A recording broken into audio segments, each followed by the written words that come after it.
یا ای که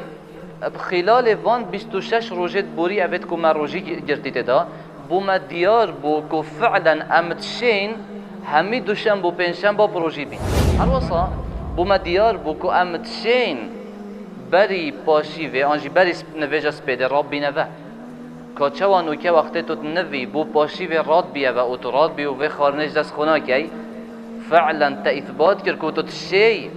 راب بیه و بو شو نویجا و قیام. هر وصا ما دیار کر و ما بو خوار گر تشویه هی وهنه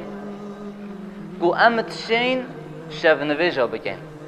همیشه با 11 رکعتا بو خوده بکن که چوا اوه همیشه با دست پیک رمضان ولا اما 11 رکعتا تراویحات کن که شو نویجا. اصلا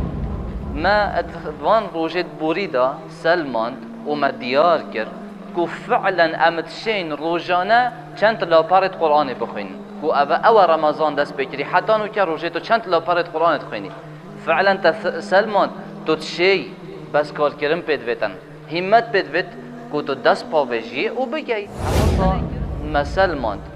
او جنت که ادویتن حجاب بکنه شین بکنه کانه چو اوش دست پیک رمضان ولا حتی نو که درسو که خو هاوید یا سرسره خو جلکه که بستاره کریه برخو فعلا شین بردوام بن.